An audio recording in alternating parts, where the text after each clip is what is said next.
নাবালিকাকে যৌন নির্যাতনের অভিযোগে অভিযুক্তকে 25 বছরের কারাদণ্ড ঘোষণা করলেন বৃহস্পতিবার জলপাইগুড়ি জেলা আদালতের পক্সো কোর্টের বিচারক রিন্টু সুর। জানিয়েছেন সহকারী সরকারি আইনজীবী দেবাশিস দত্ত। ভিকটিমকে লিগ্যাল সার্ভিস অথরিটির পক্ষ থেকে 5 লক্ষ টাকা দেওয়ার নির্দেশ দেওয়া হয়েছে। 2021 সালের 6ই আগস্ট ধূপগুড়ি থানা এলাকার ঘটনা।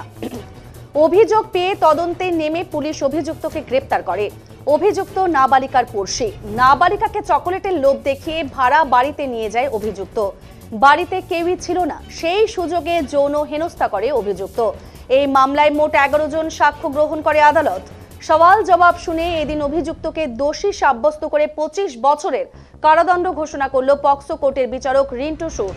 জানিয়েছেন সহকারী সরকারি আইনজীবী দেবাশিস দত্ত। তিনি জানিয়েছেন 50,000 টাকা জরিমানা অনাদায়ে আরও 5 মাসের কারাদণ্ডের নির্দেশ দিয়েছেন বিচারক।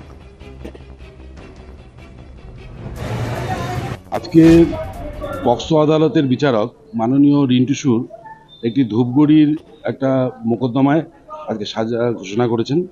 এই ঘটনাটি অভিযোগ দায়ের হয়েছিল 6/8/2021 তারিখে এবং ঘটনাটি ঘটেছিল 3/8/2021 তারিখে বিকেল 4টা সাড়ে 4টার সময়।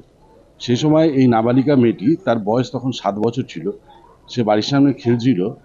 তখন এই আসামি ওই একই পাড়াতে একটা বাড়িতে ভাড়া থাকতো। সেই মেয়েটিকে সেই বাড়িতে চকলেটের লোভ দেখিয়ে নিয়ে যায় এবং সেই ভাড়ার বাড়িতে তখন কেউ ছিল না এবং ছেলেটি একাই থাকতো সেই ঘরে নিয়ে যায় এবং মেয়েটিকে বিবস্ত্র করে তার শরীরের বিভিন্ন অংশে হাত দেয় এবং তার যৌনাঙ্গেও আঙুল ঢুকিয়ে দেয় এবং মেয়েটিকে ভয় দেখায়, মারধর করে, যে কথা যেন কাউকে না বলে। এবং মেয়েটি বাড়িতে ফিরে এসে অসুস্থ হয়ে পড়ে এবং মেয়েটির প্রচণ্ড হাই ফিভার, জ্বর আসে মেয়েটির।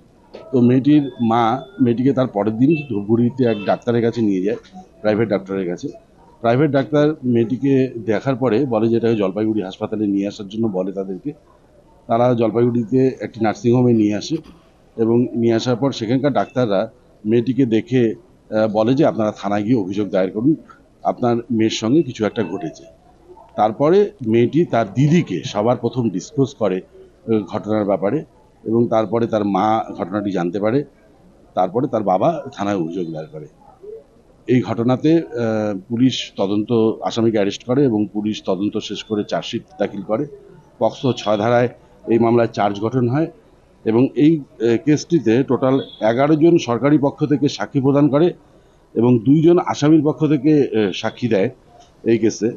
এবং তারপরে উভয় পক্ষের সওয়াল জবাব হওয়ার পরে মহামান্য আদালতের বিচারক আজকে এই আসামি রঞ্জন বর্মনকে 25 বছরের সশ্রম কারাদণ্ড সঙ্গে 50,000 টাকা জরিমানা অনাদায়ে আরও 5 মাসের সশ্রম কারাদণ্ড ঘোষণা করেন। আজকে পক্সো আদালতের বিচারক